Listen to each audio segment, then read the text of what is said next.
Hello, my beautiful badgers. Sekula back again with another live dev interview, this time with Quantum Theory's Peter Sekula. That legendary artist has worked on Ghost Recon games, Rainbow Six series, Far Cry 4, Tom Clancy's The Division, and most recently he was over working on that hit TV show, The Mandalorian, as an environmental artist. I blew my mind! And in this video, we're actually playing about with Unreal, not just Unity. That's right, it's Unreal. And it's Unreal that we're going to be doing it together. So sit back, enjoy, and I'll see you all in a second.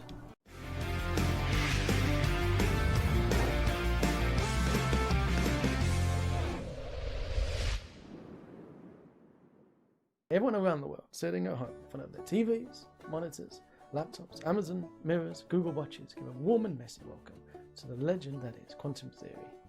Welcome, Peter Sekula. Did I butcher your name? No, that was great. That's great, and that's far too generous, but thank you. Well, you've been doing this for about 12 years now, haven't you? Or longer than that. Let's see. My career started in 2002. The game dev career started in 2002 back at Ubisoft. Yeah. No, so it's 18. No, it's 18. Let's do the maths. Let's do a little bit of maths there. And I'm going to just pop open your ArtStation. Sure. And Rally in the United States. What I want to know from that is the bicycles. And do you have those in America? Yeah, it's in that's the capital of North Carolina. There you go. And we got here, worked on industry titles such as Tom Clancy's Ghost Recon series, Rainbow Six series, Far Cry 4, most recently Tom Clancy's The Division. Mm-hmm. It's Yep, Division was the last. Division was the last title. Like, they're just these little things. These are these little games over here. So when did you work on The Division? When was that? Oh gosh, what year was that?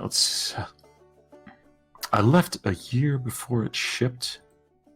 Let's see. When I was on the project, I was a lighting artist and an environment artist. And as you guys probably know by now, the Ubisoft studio I was working for is Red Storm, and we were responsible for the Dark Zone, the adversarial multiplayer portion of Manhattan. And by the time I had left, I think the work that I had done was mostly kind of level design, prototype related stuff, some lighting previs stuff, because about a year after I left, the game finally shipped. So between the year I left and when it shipped, there was significant work done, and the game looks awesome, of course, by now. And of course, there's been DLC and Division 2 since then, but that was a fun project to work on, certainly. It looked awesome after you left. I'm pretty sure it must have looked good when you were still there. I mean, how bad was it that it made you quit Ubisoft? I mean, no, that wasn't the reason. No. No, years before, actually. I was working on the canceled Rainbow Six Patriots, actually. Oh. And there was actually a 5-page spread in that old Next Gen magazine, if you guys want to dig that up, years and years ago, about Rainbow Six Patriots, and it was a big long article, and that's a project I was working on that later got canceled and transitioned into Siege. But just on that project, I was doing level artwork, and just one afternoon I was talking to a buddy of mine, and he was selling his own 3D artwork on Turbo Squid and other markets, and I asked him, hey, just out of curiosity, like, how much do you make a month doing that? This was, I think this was like 10 years ago. And he was like, I do about like $150, $200 a month. And I thought, I think to most people, that may not sound like a lot, but if it's a digital item, you just upload it and you're getting just a big credit card payment per month. I thought that was really, that's awesome. Yeah, exactly. You did the work once, you uploaded it, you sit back and you relax, because it's art, you don't have to support it. It's not like it's code or anything. That's right. And I was like, well, that's a credit card payment. I could buy a laptop with that. I could buy a new camera. And so I was like, I could test the waters on this. So this is when the mobile game boom was occurring, Yeah. and Unity 3 is out, and the asset store was kind of new, and so I started throwing up some just landscapes in the asset store, and things started snowballing. And a year into it, I'm like, maybe I could do this full time at some point. So what was And your then I first think, thing you did? You were or like just mountains and things? oh, the first things I published, they're still up there, and sometimes they get a purchase, but it's Or like your Rocky Hills and there's Rocky Hills Terrain Pack, there's Desert Terrain Pack. That's it. Yep, that was one of the first ones. I've got some of those. Yeah. I picked Yep. up your desert one. I like that. Yep, all those terrain packs was I think Alpine was the very, very first asset. And yeah, they were constructed in World Machine. And I was going to say that you could. When I was looking at that, I was like, oh, I'm going to learn how to use World Machine now. yeah. Yep, and it's funny because like a lot of the techniques that I did on Far Cry 4 were the same ones that I used to do some landscapes here as well. Really? So that Mhm. basically the workflow is the same of what you did for Oh, building yeah, a yeah. desert than you did on a Oh yeah, I AAA mean, game. there's a lot of skills that you learn in game dev when you're doing like research and development in between projects. Those skills stay with you, and you're like, all right, well, maybe I can use these skills to build new stuff for the asset stores and make some cash with it. Yeah. So how did you level up? How did you become this legend that is quantum theory that goes on to I don't know about that. Gosh. I mean, I always loved games, like most folks, like most of your fans. But I just remember being in like senior year of high school, early college, and this was 1998, 2000. It's like I kind of want to make my own stuff. I kind of want to make my own worlds, explore them, make them look great, make it just find reference imagery of stuff, and really just create a fully realized universe. And then you got to think, okay, what goes into that? There's objects, and there's textures, and there's composition, there's lighting, and all under the umbrella of art direction. There's level design. So I endeavored to kind of learn all those things when I was at Ubisoft for 12 years. And I started as an environment artist. I made a conscious decision in school to focus on something. Because a lot of schools nowadays, they teach you everything, like characters, environments, lighting, scripting. And I'm like, well, I'm just going to focus on environments because I like that. And I always just stuck to it. Even today, I know nothing about character modeling. Really? Yeah. Rigging, character modeling, animation. It's super intimidating. But environment stuff, environment stuff, I get down pretty well. And over time, I became senior environment artist and then lead artist on Ghost Recon, Advanced Warfighter. Gosh, that's a long time ago. Well, I love that one. Yeah. Let's see. Ghost Recon 2, I did levels for Advanced Warfighter 2, I did some work on. Gosh, what was after that? Then there were some Far Cries. I think there was Division. But even in between those projects, I'd get assigned to something as like an art director. I was an art director on 2 projects that got canceled. So what do you do as an art director compared to what you would do as an environmental artist? The big difference is, I don't know how else to explain it, but it's a little bit more of a corporate, but that's probably the wrong way to say it, right? You're setting out the artistic vision for the game, for the project, but the most successful games create an artistic vision that goes hand in hand with design. And so pretty much you want to give meaning to the artwork, to the visuals that people see on the screen when they're playing, so that they tell a story. And if you're able to communicate the story to the viewer without words, then you've succeeded, right? So the goal as an art director is to say, look at the levels that the design team wants to make, look at the story, look at the story arc, and use those principles or those guidelines. Grab the principles from a century's worth of cinematography and bring that together into an artistic vision for a video game. You have the introduction, the exposition in the story where you introduce all the characters and everything's great and there's no conflict yet.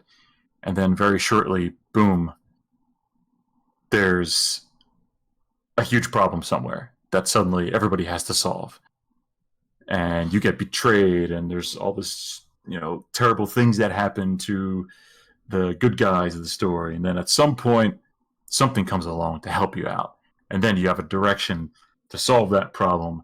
And then at the end of the story, everything's great. That's kind of the typical Hollywood formula. Yeah. And just that alone can inform a lot of visual decisions across an entire game.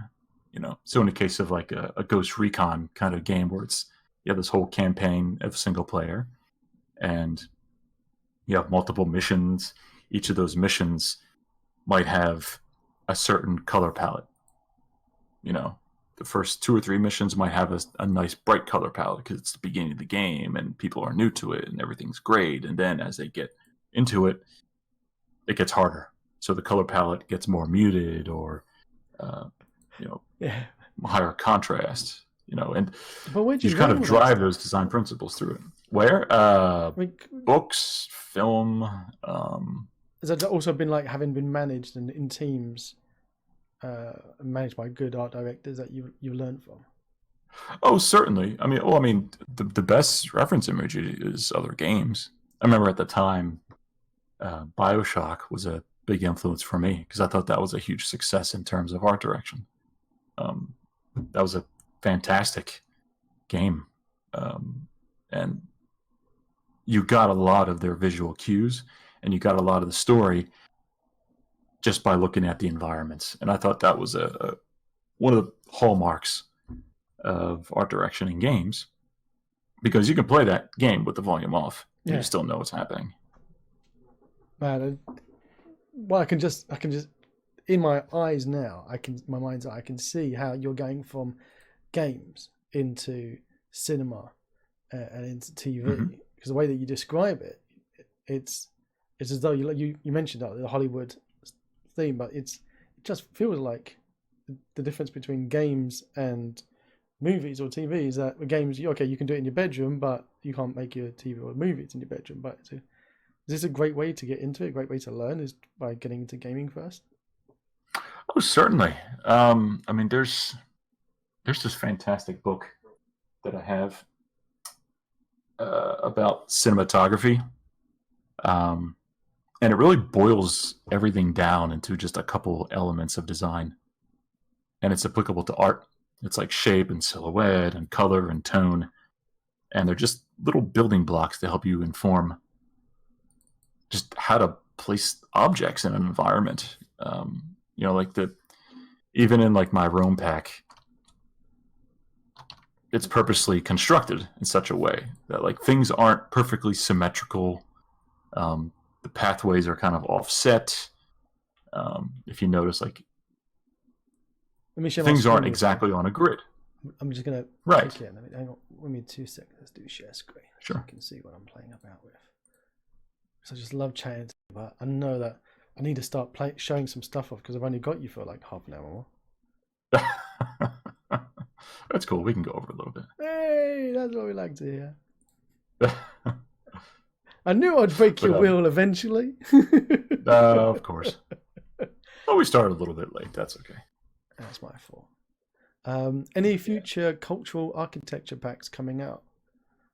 All the questions coming straight already. I don't have anything planned, but I haven't done any publishing in the stores for quite a while, but I still do support the content.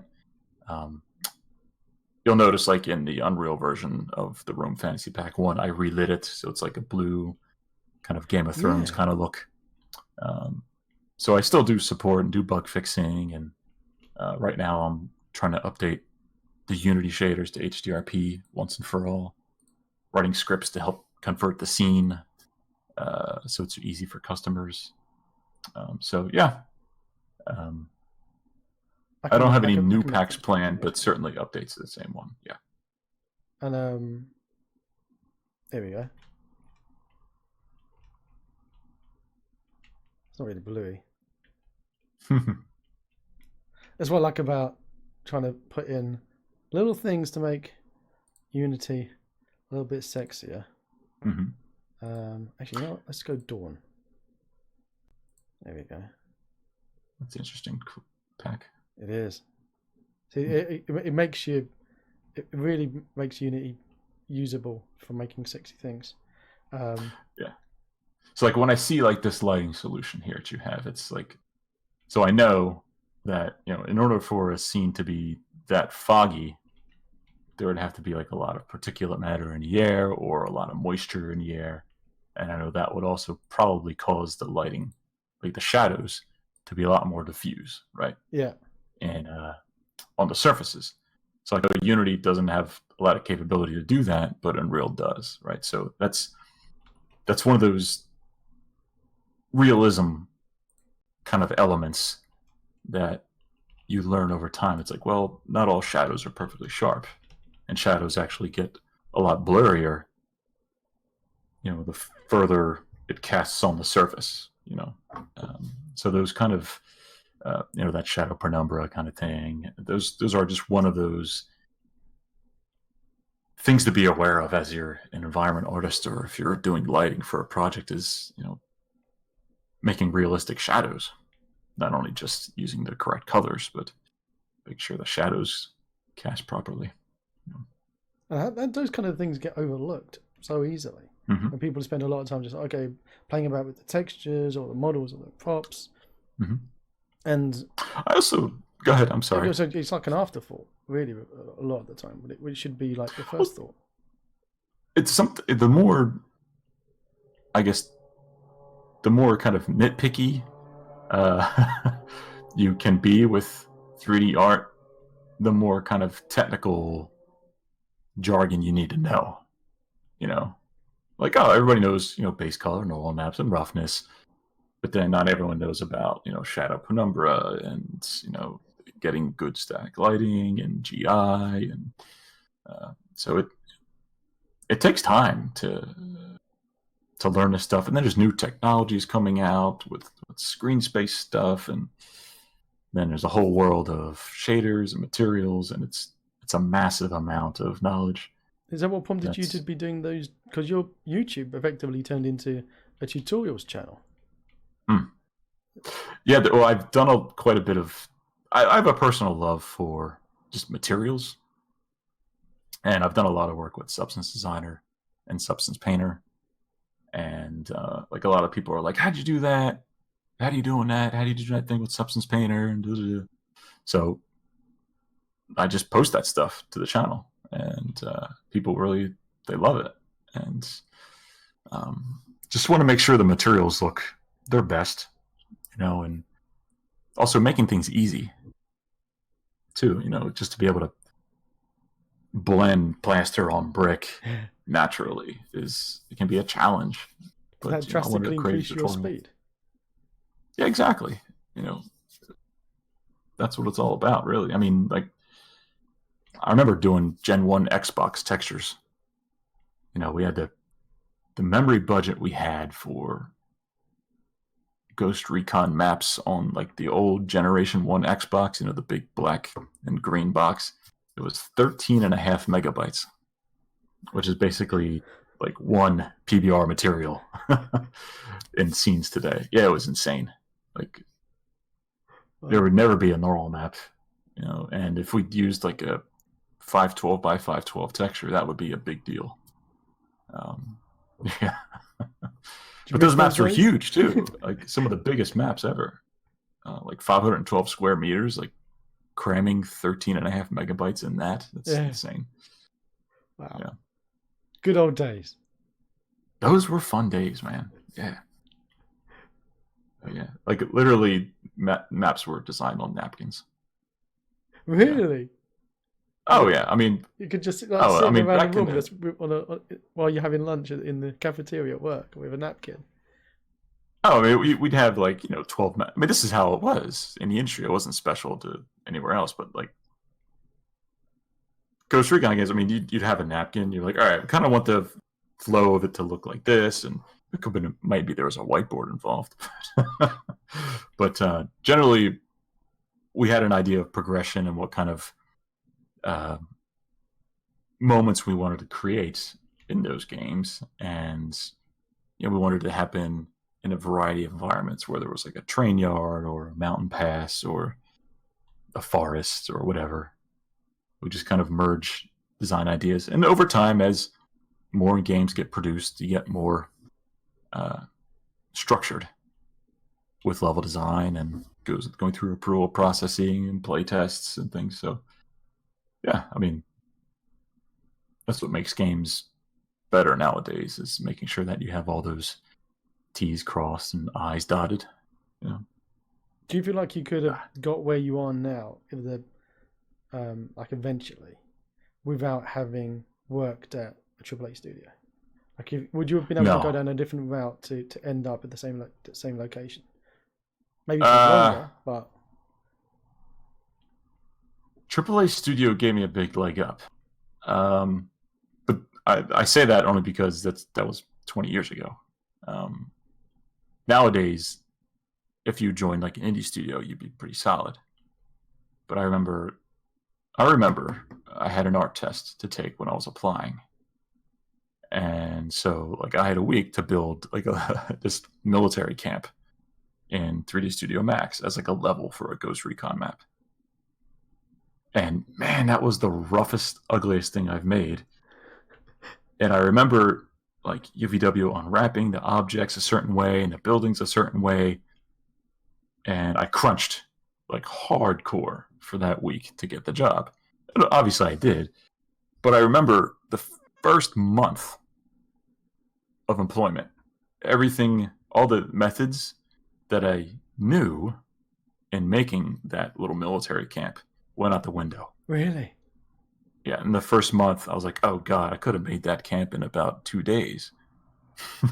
Wow. Because you're surrounded by people who know a ton of stuff, and you're just absorbing this knowledge like a sponge. Like, oh, that's how you do that thing. Oh, that's how you do.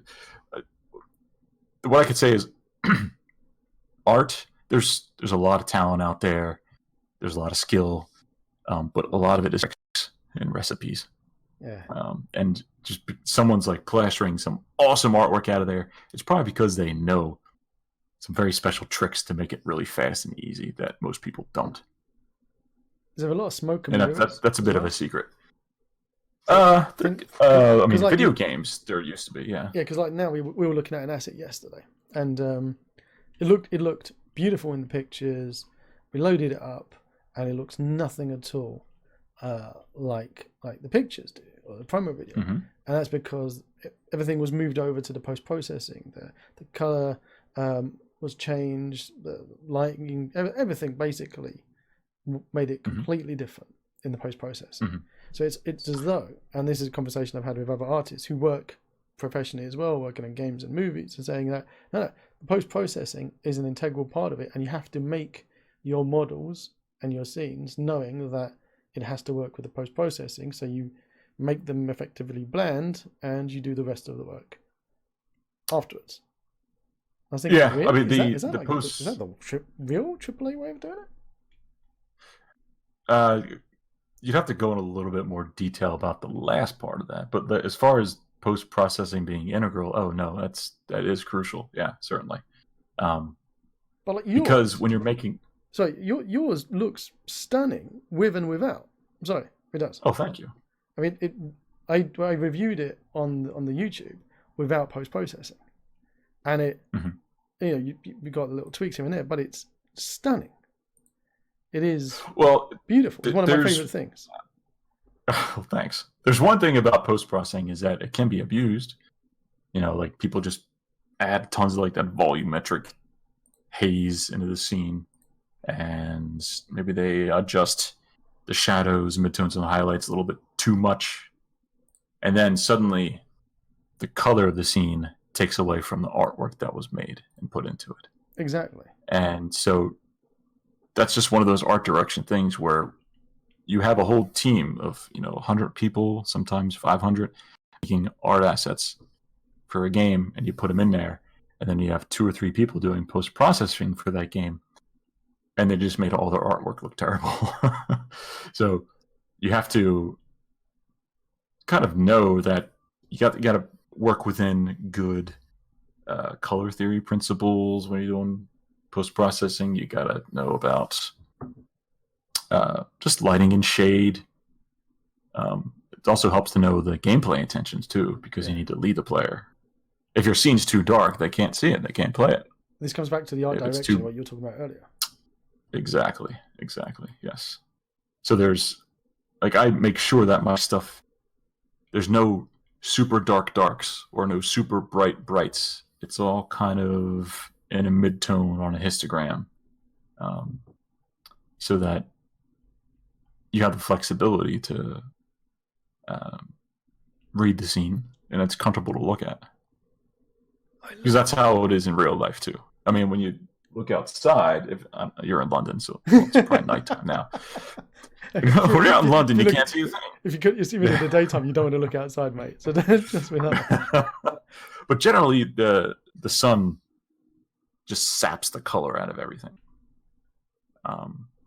and things are generally desaturated and has a blue cast over everything, just naturally during the day.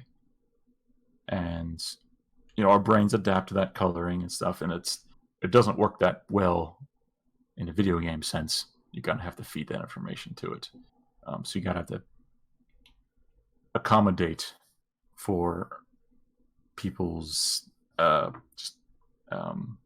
sensitivities to color, and their abilities to read. Plus, there's the whole thing about color balance on monitors and blah blah blah. But you have to be really focused when you do post-processing effects on the screen. Yeah. I'm just walking around now without any effects on, without or anything. And see, like in that scene right there, like it's looking nice, but there's about 50 things that I would change about the lighting and environment right now. It's incomplete. So go back into the archway behind you. What, down here? Yeah, through there. So in here, stop right here for a second and look. I guess we're delayed.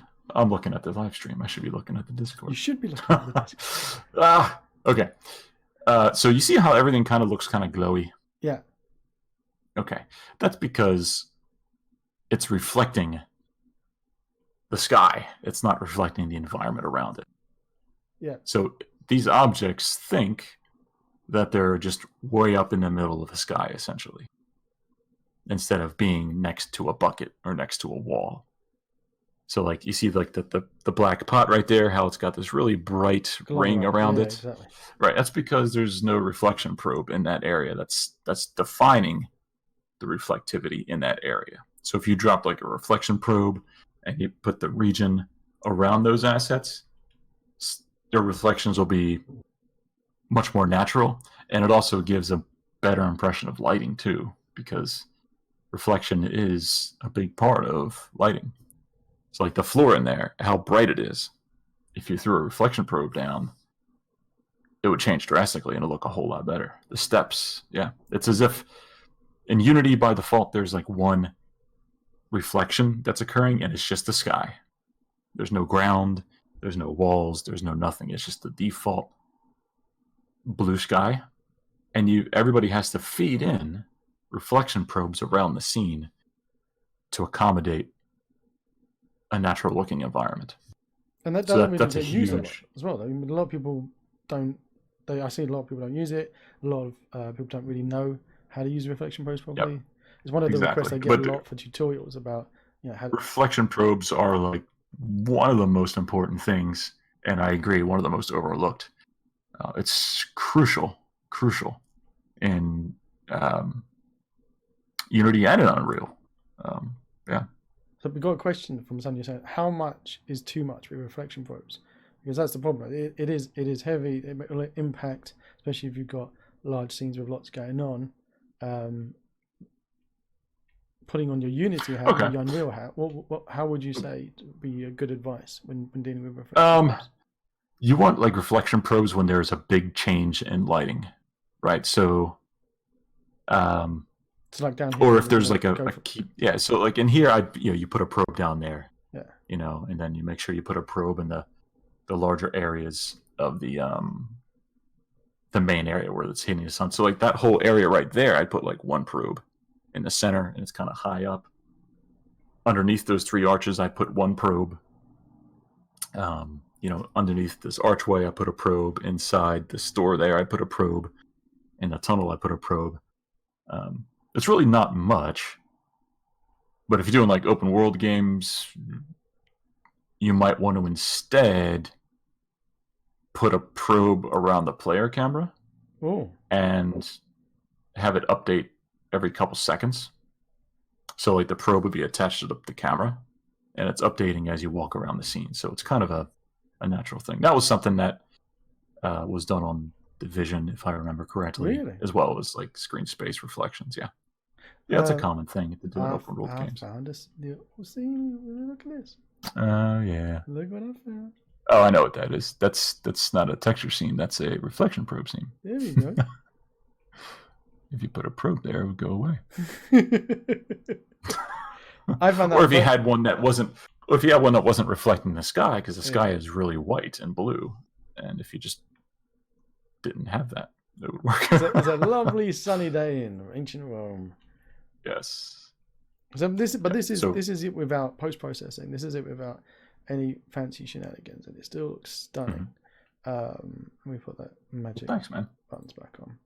We got questions. Are there any interiors in this pack? No, there aren't. But I will quickly show you. Oh, there are like down in here. If you kind of like class the blacksmith's area. Yeah, they're kind of just like little storefronts. There's no like interior bedroom kind of living areas. You can make that in Fantasy Pack 2, though. Exactly. Which was I was just about to lead. Let me just save this. Anything goes horrendous. Interiors. Dun dun dun. And yeah, be careful with putting a probe on the camera. You got to make sure it doesn't update every frame, because it's rendering the camera from 6 positions and compositing it together. So there's that could be pretty heavy to calculate. So do it infrequently. Let's put in the man standard, and then we're going to jump into Unreal to see what the difference is. Pretty sure there's going to be no difference whatsoever. Well, right now, I mean, you don't have any ambient lighting in the scene either, and that's a big deal. There we go. It's just your shadow is black, but then your probes are reflecting the sky. Yeah, like that room over there, the floor, that's reflecting the blue sky, not the ceiling. Yeah. So if you hit stop, add a reflection probe, and scale it up, it would change pretty drastically. Oh, should we? Yeah, why not? If you, where was it? It's, there you go, reflection probe. Now that region says anything within this box is going to get the probe, and you're going to have to use the box size parameter there. So just crank it up like, yeah. Let's just go crazy. And you'll probably need to hit auto on lighting. If you go to the lighting tab and make sure it's set to auto, where is it? So it can regenerate. Is it just okay? So it is massive. Oh, that's a big probe. Okay, you're good. Now if you go back in there after it's done, you should notice a big difference.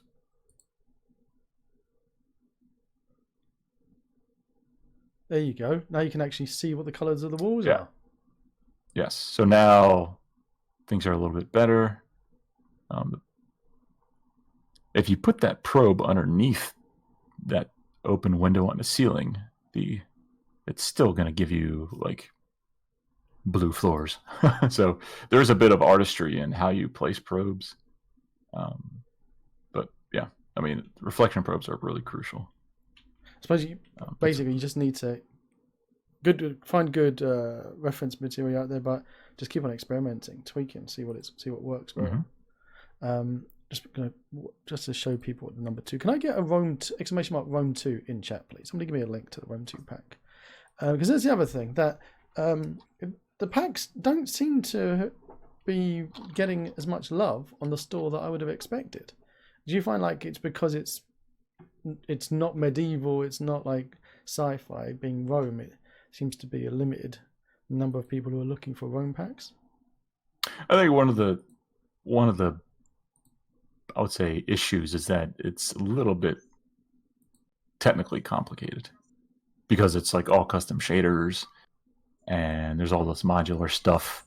So it's kind of geared towards people who are not exactly beginners. Yeah.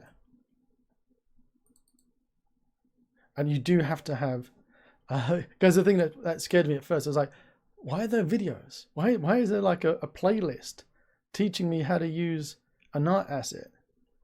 Should I watch all of these first? And that kind of like makes you go, oh, hang on. Yeah, I know. That is one kind of yellow flag. Looking back, is like, well, so when I look at a lot of assets in the Unity asset store, they use standard shader, simple assets, simple meshes. It's not modular. They just kind of, if they're going to make a house, this is the house you're going to use for your game. Yeah. Whereas I give you the walls and a prefab to make the house. And there's a whole lot of lighting that's missing because you got to rebake it. But yeah, that's one thing. Like, it's part of AAA is being complicated, for lack of a better word. And so would you have not gone down the custom shader route if you were doing this again? If I did it again, yeah. If I knew it was gonna give me better sales, I would have stuck with standard shader and just been like, okay, this is good enough. But the reason I did so much is because I'm making the assets and the materials, and I'm like, this needs parallax. Unity doesn't have a good parallax. This curtain needs to be animated, and I can't do that with standard shader. And I want to do vertex coloring so I can make this surface dirtier, but I can't do it because and I want to create all these masks and decals. Like, gosh, there's so much in here that Unity can't do natively. That I think is a reason why it's I guess not as popular. It's a bit complicated. Does Amplify help tremendously with that? Oh yeah, I couldn't make really the custom shaders if I didn't have Amplify shader. So if anyone is out there who has the pack that's used to using Amplify, you can open up all the shaders and see how they work and edit them. Well, that's a cool shader. It's like, I learned a lot from digging around in the Rome 2 pack, and I'm not an artist. If you select that curtain right there that's waving in the breeze, you can change the colors of that in the material. So the curtain B, yeah, see those 3 colors, A, B, C. You could just change that to whatever you like. Oh man, yeah, I didn't know. And I think the alpha, the alpha, that second color governs the metallic value, so you can make gives it like a yellow shininess to it. That was fun. This is beautiful. So yeah, if you can do that with a lot of materials. If you anyone in chat who's got Rome 2, load it up and then just start playing about. Like Gildar said, dissect it and learn how to do stuff just by looking at this pack. I won't click play because I'm not going to wait 20 years for it to finish doing its learning. So instead of that, should we kick into Unreal just to show the difference between the workflows? I haven't done this before, neither on YouTube nor on Twitch. So you are my first experience. It is a day of firsts.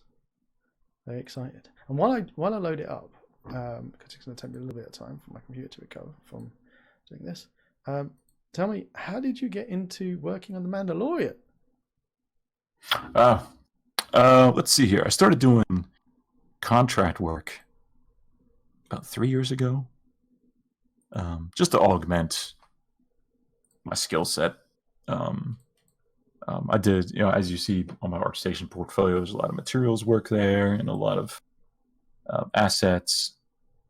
And I had that up there just as social proof that, hey, I could do work. And people tend to email me asking if I could do some work for them. I'm typically kind of picky with who I work with. So the ArtStation gentlemen, is a like a great, see, like a LinkedIn for artists.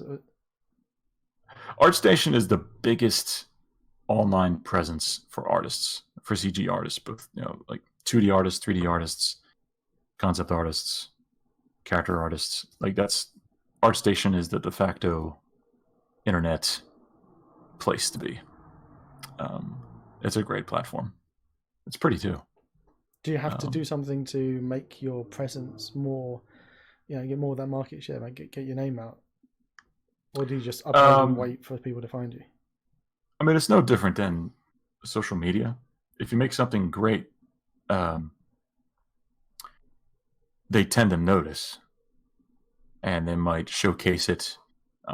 For every upload you make, it goes on the front page, but you're also kind of competing for visibility. But everybody visits the front page and looks for something cool, and then it, I guess, ups your presence if more people are liking it and viewing it. So tutorials go a long way with that stuff as well. So really, oh yeah, I have a couple substance tutorials on there, because people link to it from their websites, from Pinterest, and things like that. And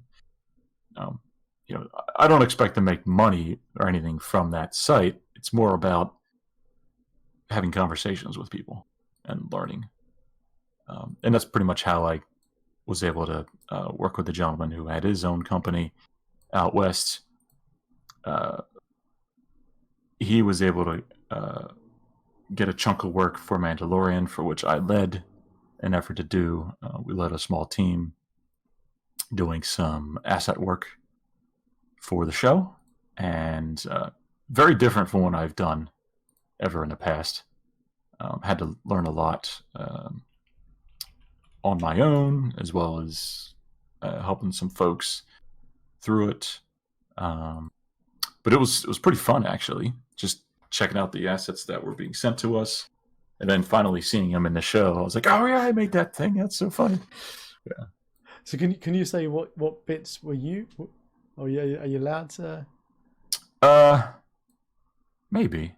It's hard to say, because the time frame between when we submitted the work and when the show, like the episode, aired with that thing was quite a while. It was several months, and so I'm not sure if they touched it up or changed it, but I do see and recall a number of assets that I had a lot to do with.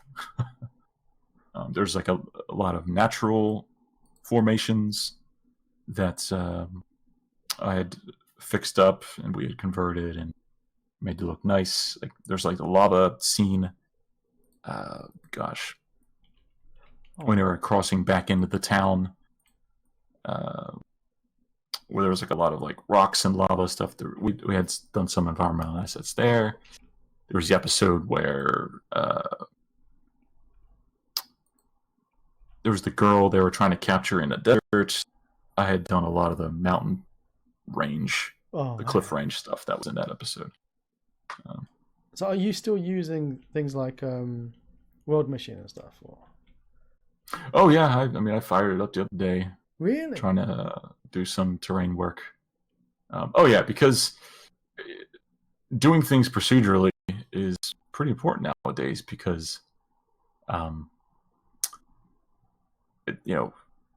as we go further into technology with faster graphics cards, and we kind of have the convergence between real time and film, these procedural tools like World Machine and Substance Designer and Houdini, they're super important, because you just ramp up the detail with a slider. You just turn that knob, crank it up, and then boom, you have something that can only be run on high-end graphics cards and high-end computers. And so when we need like a 7-kilometer terrain, that outputs 8K masks and things based on slope. You're going to use World Machine for that. You're not going to paint it manually. Way. So what kind of hardware are we talking about? Like if somebody wanted to build his own little 3D rig at home, what we were looking at? Oh, my machine's not all that great, frankly. Let's see, what do I have? I know I have a 1070, which is okay. Yeah, I've got a 1070. I don't feel bad. I just have a Core i7 8700. I have 32 gigs of RAM. So I mean, it's decent. There's way better computers out there. It's not like a super crazy supercomputer. There's just a normal computer. You don't need something crazy to do high-res artwork. No, you just need something reasonable. Like machines that are like $1,000 are very powerful. Actually, like they can run the scene at 60 frames per second, no problem. It's just when you start to get into ray tracing and starting to the more you calculate in real time in screen space, that's when you need bigger GPUs, more powerful GPUs. What was it like doing this? Like you compare the two between Unity and Unreal. So Unity, you had to make your own cloth shader. In Unreal, when you put it in, what did you have to do to get this to? Right. Well, in Unreal, there is nothing that like you have to make everything in Unreal, right? And that's okay because they make it pretty easy. They have an integrated material editor, kind of like Amplify, where you can just make this stuff real quick. It's very powerful and it's stable. That's a big thing too. And there's no scriptable rendering pipeline where you have to like make a second shader set. It's all just one. If you make one material, it's going to work, period. So that's a big deal. But the main differences between the two packs are how you construct the levels. That's both for pack 1 and 2. With Blueprint in Unreal, you can, how do I say this? Procedurally construct meshes in the editor when you work. So if you say, you pick that facade right there, or that crate, you're not dragging meshes from a folder into the scene. You're choosing them from a drop-down box, like here. I want a pot instead. And then you can rotate it however you like. Or, it's all the props are isolated to a drop-down box. So how do I get another one into the scene then? Oh, you have to, I wish I could annotate on your scene, but see where it says filters in that content browser box on the lower kind of left on the side of your screen? Here? Hold on, here we go. Go on the left side of your screen where it says add new, that green button. Yep. Okay, underneath that is filters, and to the left of that is a little icon where you can see the filter structure. Yeah. Those 3 lines. Oh, left. There you go, down. You need to be watching the Discord. I'm so confused. All right. Discord. I could tell. It's like he's not looking at Discord. So in the blueprints folder, click on that guy. So just in chat, they're asking. No, he's not talking about Amplify shader. We're talking about Unreal now. So Unreal sounds like, to a complete noob like me, very much like Amplify, put into Unity. Yes. If you select that blueprints folder, all those little balls right there, those are blueprints that have collections of assets in them. So you just drag one of those in the scene. So, how do you know what's in there just by looking at it? If I looked at this in the Go Food, I'd say, well, how do I know there's actually food in there? How do I know if there's food in it? It could be a scam. You know there's food in there because I put food. It's labeled as food. And I put all the food meshes inside that. A blueprint is like a container. So I don't double click it and then like it opens up like a folder.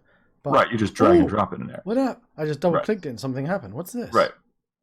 So this is the guts. This is how the blueprint works. So there's a set of instructions that tell Unreal how to handle this blueprint. It's a visual scripting tool, and I've scripted object placement through a single asset.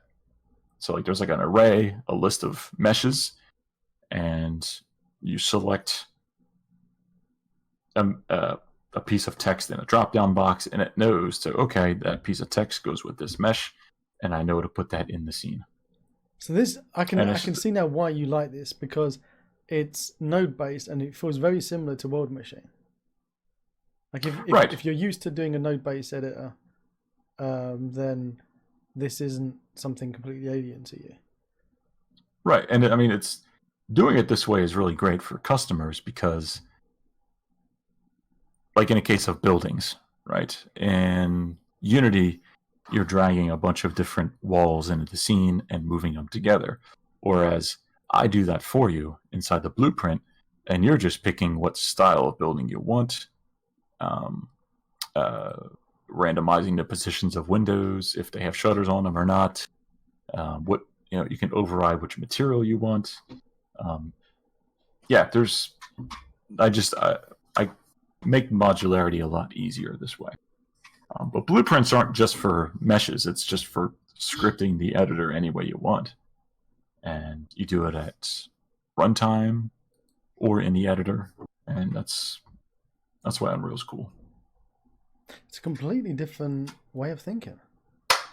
You could still drag and drop meshes in if you want, but it'd be a lot harder. That's good. I was always wondering what people are going on about the blueprint, blueprints. Yeah.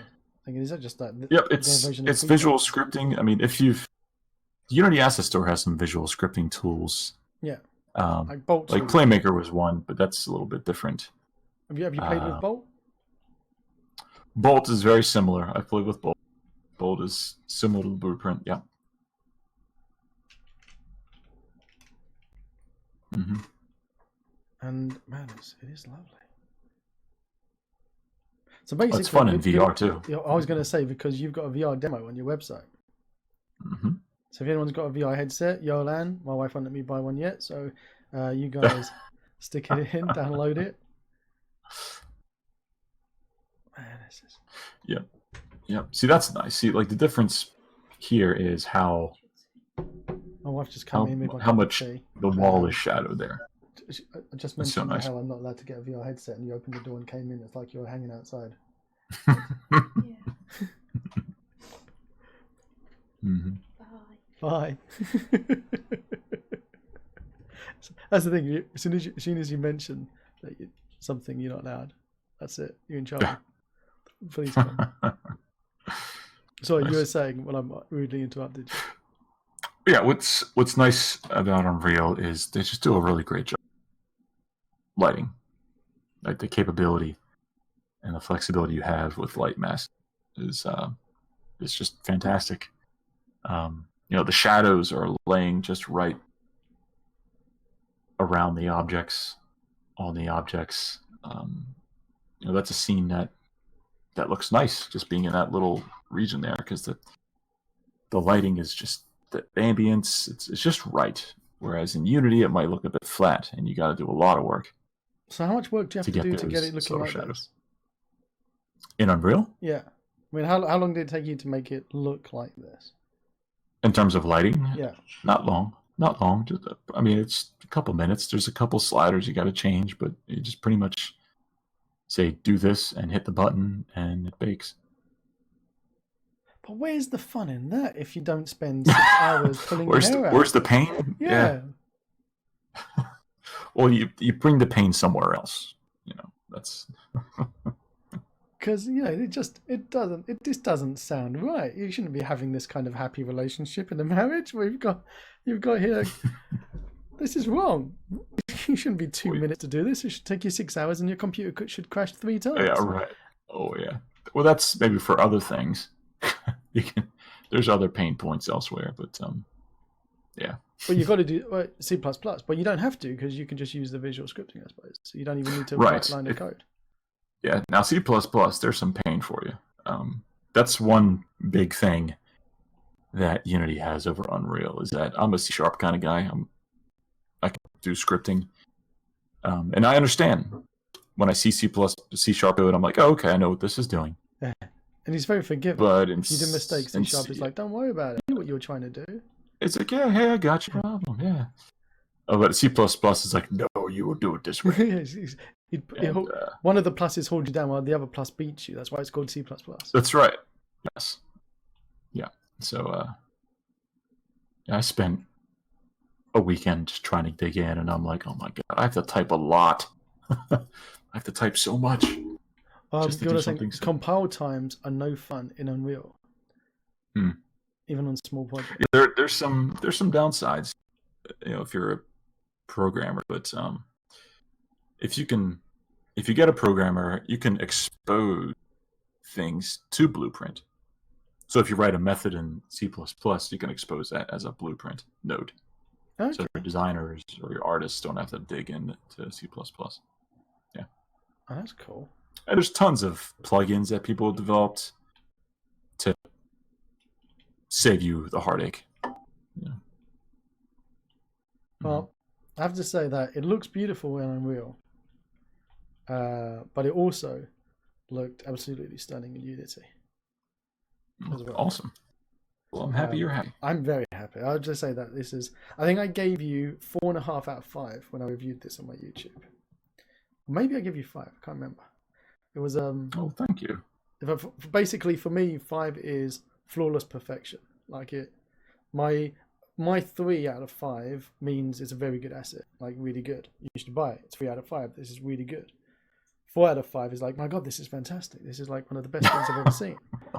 Thank you so much. And 5 out of 5, or 4.5 out of 5, just basically means sell your house and get it because you need it in your life. And I've never made a game with this. I've never used this commercially in anything. Yet every few months, I just open up a project with the Rome 1 pack in, no lie, and I just walk around and look at stuff. You would love it in VR. Because you can pick up these assets and look at them closely.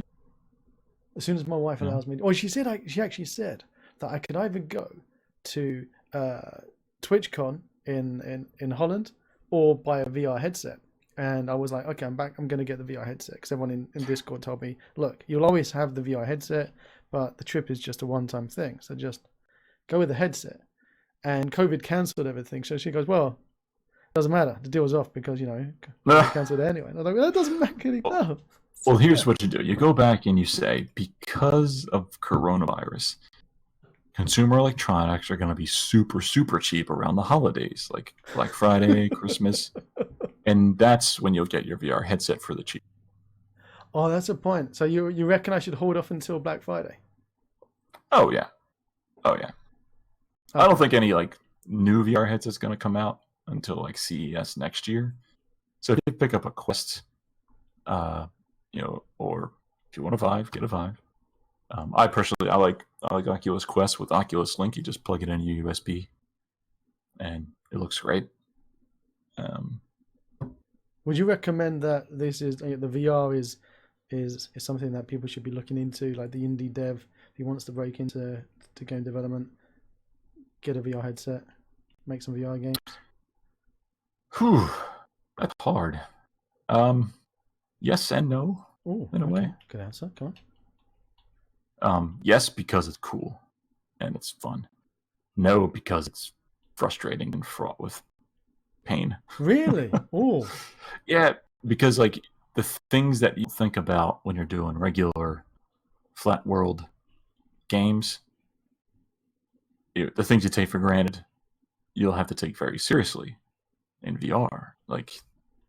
You can move your hands in VR now, and people expect you to pick things up in VR, and then they don't want those things going through walls and tables and chairs, so you got to account for the physics. And then people want to be able to put those things in their pockets or on their shoulders, and you got to account for that. So even things that aren't designed to be picked up because it's VR, you got to pick it up. Yeah, I mean, generally people, and I mean devs and consumers, are still trying to figure out what's the paradigm. still, I think, for VR interactions. I think there's been progress, but when you're making games for a console or for PC, there's those things that are those design methodologies that are just like you hit A for yes, B to go back. Those kinds of 10 commandments of video games in a way. But that kind of stuff doesn't exist for VR mechanics yet. There's kind of some weirdness, and we're like, oh, the physics work really well in this game, but I can still put my face through a wall in this other game. And yeah, there's a lot of that, and there's no real objective standard yet, and so it's kind of awkward. And until there is, the person who's making the VR games has to figure it out, and that's kind of a pain in the butt. And I thought the biggest headache would just have to worry about making sure your frame rate was nice and high, so people don't puke up. Oh yeah, I mean, there's that. Yeah, I mean, because I'm used to doing that because I did Gen 1 Xbox games. But I got this running on a Samsung Note 4. But you've got this split out into like a mobile version and the desktop version. Yep. There's two separate packs. Mm-hmm. By the way, is there like an upgrade path that if you bought the one that you could upgrade to the other, or is it just two separate?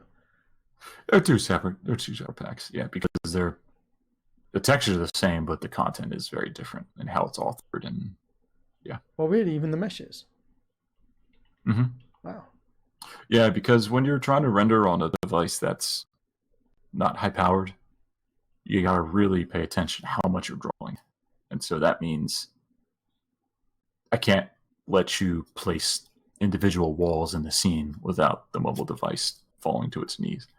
So I have to build the buildings and say, okay, you have less modularity, but at least it looks good on the mobile device. So there's performance concerns that I need to alleviate with content so it could run. But it does, and it runs really well. The return of investment, though, of you making that mobile pack compared to the sales, was it worth it? Would you do it again? Probably not. No, it wasn't. I mean, there's been some sales, but I think largely, the mobile side of things, for me at least, wasn't worthwhile. I think because a lot of mobile games are kind of casual and they want the visuals to be accessible. There are not a lot of indie games that have like a nice textured look. If you're an indie mobile game developer, chances are you're trying to kick the game out the door as fast as possible. Yeah. Not make sexy AAA Ancient Rome. Yeah. And for those that are, you're probably like a large company in Asia that's got a large team doing it. This is beautiful. This is even like no, I'm looking at it inside Unreal and I hate you for it because now I'm going to be playing about with Unreal a lot more. But I'm going to pop back inside Unity. It's like taking a shower after feeling dirty. I'm going to pop in and you know what? Should we do a giveaway? Oh, sure. Unfortunately, Unreal doesn't have a voucher coupon system like Unity. So that's one thing Unity does well. Unity does the vouchers, the system. So that's cool. You can get a developer who's made an asset. It's got like 12 keys that he can give out, and they've got vouchers for when you check out of the store as well, which is cool. You don't get that stuff in Unreal. You don't get the affiliate marketplace in Unreal either. So that's the other thing. I mean, if I was going to move over to Unreal, how would my kids eat, Pete? How would they eat from that affiliate change that you get? My 5% commission. That's right, !Rome in chat. Click those links and let my kids eat. That's awesome. I'll have to phone up Unreal and ask them to give me a massive grant to make up for not getting any of that affiliate money. They'll probably do it. They'll probably just go, here you go, here's some money today. We're just throwing it out the window for everyone to get.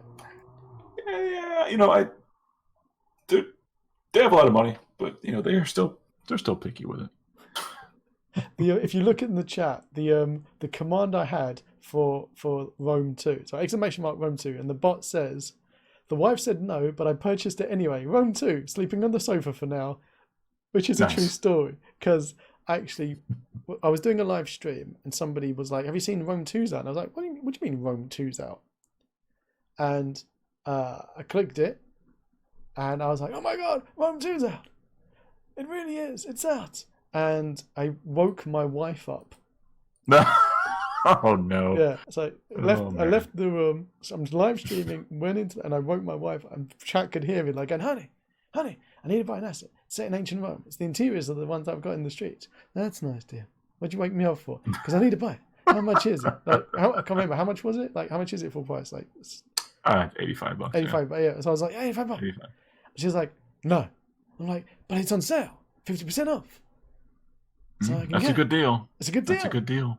It's no longer 85. It's 50% off." She's like, "No. You woke me up. Let me sleep."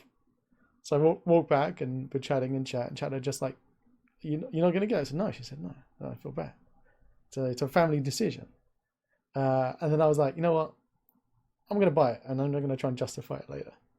So I did. It was like, I bought it. "But you woke me up," and I said, "No." I was like, "Yeah, but it's really nice. It's got statues and stuff in it." And I think It's worth it. It's worth it. But she, like, she'd seen. Oh, that was yeah. But I actually dragged her to come and look at it as well. It wasn't just wow. like, she had to come and see it. Like, that was really pretty. That looks nice. "No, you can't have it." Like,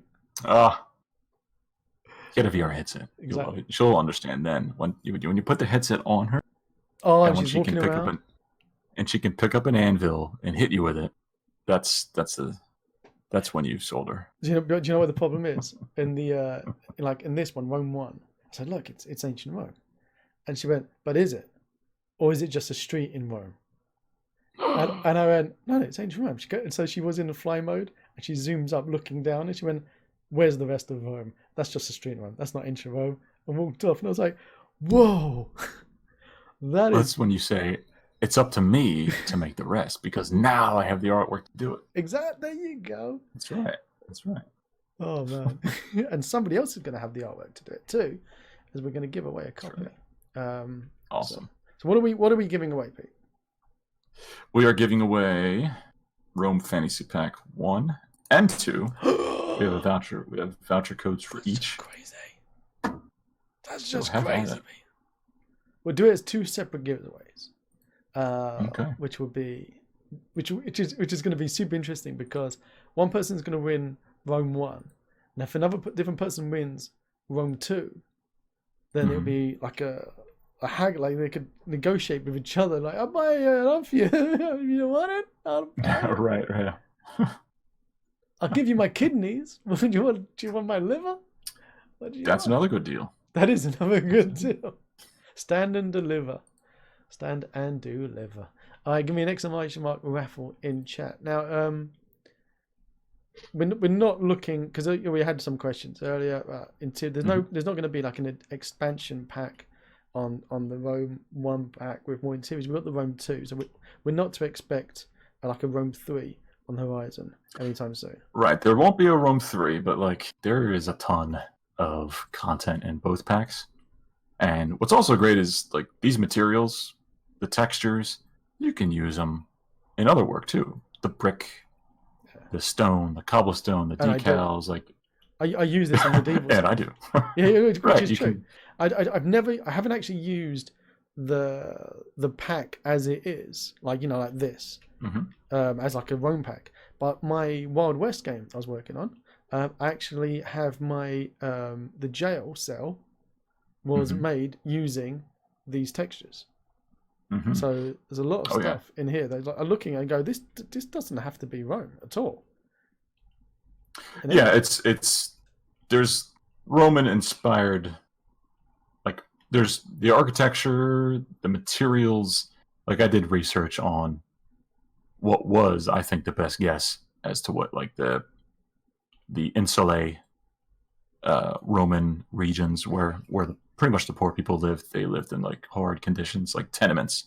Back then, those were the first tenements, and they had plaster, brick, and wood, and mud, and just nastiness. So that was the focus of this pack, just to kind of give that feel. That's why when most people think of Roman, they're thinking of like the columns, the Corinthian columns, and the Forum. I would like to see these but... a little bit taller, like a few more stories, because they had them a few stories high, and the taller they got, the less secure and stable they were, and they would routinely collapse because they were built poorly and killing all the people inside. Like the families, like the survivors, they would go, okay, we'll pay you off with the insurance effectively that the owners would make, because even ancient Rome, a lot of money going on in ancient Rome was insurance. The ships insured for cargo coming over with goods, building insurance. It's crazy to think of it, but it's like insurance is an ancient thing. Oh, what's also crazy is that these buildings, like these nasty, rickety buildings, right next door would be where a rich person would live, with a gorgeous temple, all the frescoes, everything like that. And yeah, they wouldn't be regioned off like we live today. It would be all mixed together. So that's pretty much it. They've got Rome 1, which is us normal folk in Rome 1, and Rome 2, which is, your Disney producers. Right. But if you were historically accurate, you'd mix them together. But then you wouldn't be able to sell 2 packs and make more money. Right. Well, I know, but it's obviously. I love this little, because you talked before about little tips and cheating and things like that. Like here, it looks like there's so much more going on down there. But really, if I just get out of here a second and we look up, what is back here? Just this and a couple of buildings to make it look like it. Oh yeah, that's a typical. It's an old game dev trick, where you add more to the level, but then you block off how far they can see and what they can see. So like that turn back there was purposeful, because you wouldn't continue it because you would see into infinity. You have to turn the assets, turn the road so that the amount of detail cuts off, and then I start deleting windows, and that was purposeful. Right, let's do. Pick a winner. Gonna pick a winner. Pick a winner. The first winner, drum roll. That was lovely. Is Fresh Meat 911. He's our very own moderator on the channel. I don't think he's ever won anything in the 2 years we've been doing this. He's never won a thing. Seriously, he's won literally one of my favorite assets on the asset store. Cool. Congratulations, buddy. Has he gone to the toilet? Has he put the kids to bed? Congratulations. Wow. All right, let's raffle number 2. Room 2. This is where the rich people live. And we got a load of demo scenes in here. I'm just going to go into the folders. Oh, yes. So we've got the folder structure as well in your packs. Very cleanly done. And you've got a common folder, you've got the effects, you've got the exterior That's more folder. game dev. That's more game dev influence. And that's a question I was going to ask, is when you're working in a studio, is it very strict about how you name things, what you put in folders? Certainly. Absolutely. Yeah, there's, at the beginning of projects, the technical artist says, okay, here's the folder structure that we're going to use. If you're making the texture, here's the naming convention. If you're making a mesh, here's a naming convention, so on and so forth. Oh, no, yeah, that's common. Really? So they set the rules at the start? Yes. Like a design document in it that includes the syntax and folder structure. Oh, yeah.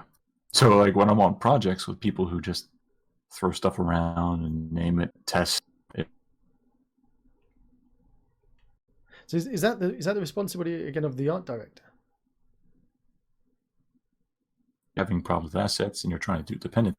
Files could be all over the place. Lighting is stop. It's eating up all the CPU, so we lost you then for a second. So Unity's lighting was coming in, so I lost you. I was saying, is that the responsibility of the art director then, who does that? Oh, to enforce naming conventions? Yeah. No, usually it's the technical artist on the team. He's the guy that's always in the editor, working on graphics features, educating the art staff on new capabilities, making sure everyone's doing the right thing as it pertains to using the software, whether it's Unreal Engine or something proprietary like Snow, what have you. So he's a very busy person and very in demand too. Is it? Well, I suppose one of those jobs that what people hate you as well. Is it like a thankless? No, I mean it's the technical artist could be a pain in the butt, yeah, but really that's the guy who's like it's kind of the oracle in a way. You go to him to get answers about, hey man, something's not working right. My asset's blinking. What's happening? And he's like, oh, it's blah blah blah, and it's fixed. Oh, the problem with the asset store is that the asset store publisher becomes that guy for all of his clients. Exactly. And that's what you're having to do all this customer support for. Yep.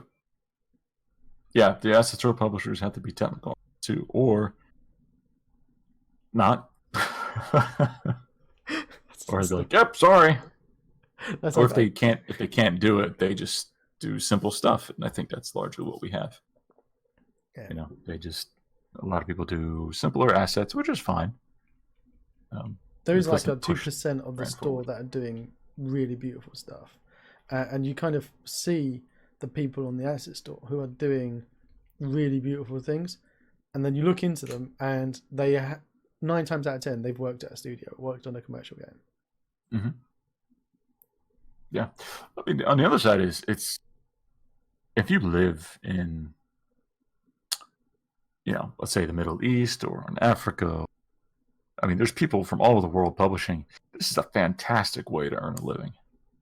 You know, it's just excellent because the cost of living is low, and you can set the price of your assets on par with, you know, people who are making assets in countries whose cost of living is higher. So there's folks that, you know, they can just live off earning a couple $100 a month very nicely in the asset store, and that's what's great for them. For me, that hurts, but well, at the start, it was it's what got you into it. Like you say, it's a credit yes, got in quick, got in fast. Well, in the golden era, there was times where I was doing very, very well. You know, there was by the second or third year, I had duplicated my income from Ubisoft. Really? Wow. Oh yeah, and that's what was leading me to quit. And then, coincidentally enough, when I did quit, things went down the crapper. Oh man. Yeah, I mean it was still good, but not great. And then over time, you realize, oh, it's not going to be like that ever again. Just because was it the Polyworld stuff that the Polyworld Woodland is what really sustained things. The Polyworld packs really helped. The one that really made me start thinking I could do this full time was actually the Urban pack. Really? That one, yeah, because I started selling that at about $120 when it first came out, and it's still a really good pack. Yeah, I reviewed that on YouTube that day. The problem was I reviewed that after I had reviewed the wrong one. And people like in the comments was like, you know, but I also showed this live, and I've made a couple of like demo game like tutorial things using this as well, like, you know, because it's a nice little layout for a city. I said, well, it's you can see when it was made. It wasn't made like today. It was made. It's actually we've got the original release. Oh, I mean, it's been a while. It's 2013 when it first came out. It's had lots of updates since. So you can tell, you know, it's different knowledge, different styles, technologies as well. So the approach was for mobile and VR. Yeah. And you can't compare it to Rome 1 or Rome 2, but it's still lovely to look at and to play with. It's beautiful. But the problem was I was spoiled, completely spoiled by the Rome pack. It's like, and your substances, and even on the forums, you had this dev diary that you were doing before you launched it. Oh, yes. and we would check it every week to see what has he done, what's he updated on it, what's going to come, what's he working on today. Cool. he's made a plate. Amazing. It's beautiful. Look at that plate. Grabbing people off the street. Come in my house and look at this plate on the computer. So yeah, there's a lot of hype for that. But anyway, let's announce the winner for the number 2. Drum roll. All right. Fresh Meat is like, I want number 2. Wizards Don't Code. Congratulations, Wizards Don't Code. Now, awesome. I wonder if Wizards Don't Code wants number 1 and Fresh Meat wants number 2. They're going to do a swapsy.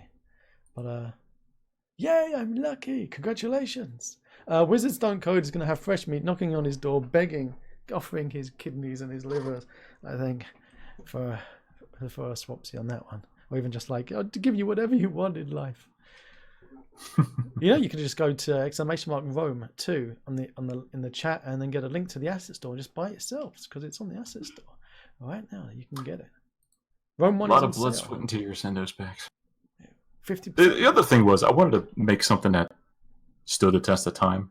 Yeah, I knew it wasn't going to make me billions and billions of dollars, but I wanted to make something that was like, all right, if you're looking at this asset 5, 6, 7, 8 years after it was published, it's still going to hold up very well against other stuff in the store.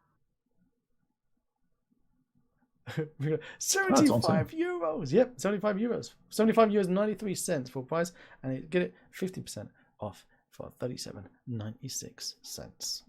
And to be honest, this is going to stand the test of time in both Unreal and Unity, as we played about with. And thank you for being the reason why I've opened up Unreal, and I hate you for it, Peter. I'm going to be do it more. You'll feel bad. I'm going to be playing about to see. Oh, thanks, Mel's Leak. I'm really in love with this pack. Mel's, it is, and I'm not just. I've said this repeatedly. Said it on YouTube. Said it on live Twitches. It is one of my favorite, not only packs but even as a body of work. The Rome 1 pack, Rome 2 pack, I like it a lot. It's just Rome 1 is one of my favorite things that I've played. Well, thanks, man. Hearing that makes it worth it. Just knowing that people enjoy it and want to see more, or at least enjoy, flowing around, checking out the assets, and that's the whole reason why I did it, just to make people immersed. I really wish. And I still want to make my own VR. Are you going to do a VR? Are you going to do an Ancient Rome VR game? I wish. Actually, I wanted to do a Cyberpunk one. Really? Yeah. I'll send you a link to my Cyberpunk videos that I'm working on. I'm working on a Cyberpunk game. Maybe we should have a chat offline sometime. I have a massive design document. Oh. Yeah. Why don't you quit your job and work on it? I have many a job lined up. Yeah, but that's one of the things. It just takes so long to get to release. Get to start making $1 on a game. You must have like all of the contacts in the world, though. You just pick up the telephone and go, Kevin, let's do some magic together. Yeah, I am using those contacts for another project. Oh, I can't say it yet. Well, once you do it and it's out, please come back and talk to us. And I will. It was such a pleasure having you on. Thank you for taking the time out. I know you're exceptionally busy. I can't wait to watch Mandalorian again and just grab my wife and go, look, that's what he was talking about. Look. There's some assets we made that didn't make it in season 1. I think it was meant for season 2, so that's interesting too. Oh. Yeah. So when season 2 comes, so we'll have to be keeping an eye out for that. Yeah. Thank you so much for having me. This was a lot. Thanks so much, everybody, for being fans and being so complimentary and checking out my work and coming to the live stream. This has been really cool. I'm glad you've enjoyed it, which means you're coming back. So yeah, I would come back, of course. Brilliant. Sure. Hey, thank you. Catch you later. Bye-bye. Awesome. Thanks so much. Well, that was it for another live dev interview. We've got many more of these beautiful badges for you to watch and listen to. And if you pop over to twitch.tv/themessycoder and click on the VOD section, you can also catch the full-length interviews, all of them, over on Twitch. Actually, maybe 2 or 3 of them were missing because the videos got corrupted on Twitch. But, forget about that part. Go over to allthews.twitch.tv/themessycoder. Click on that follow button and watch the VODs there. Or you can also watch them here over on YouTube. That's right, where you are now. That's youtube.com/themessycoder too. We've also got Twitter. Twitter.com/themessycoder. Pretty much anything you want to stick in front of the Messy Coder, you can stick it there and he'll gladly be on the backside of it. So if you do like these videos, you want to see more, click on that juicy subscribe button, click on that magic bell. If you do like it, click it. Till next time. If you want to see more of my crazy videos, click on the left side of your screen now. And down below, there's that big juicy subscribe button. And right next to it is the magic bell that if you click it, it will tell you if I've got a new video coming out. Till next time.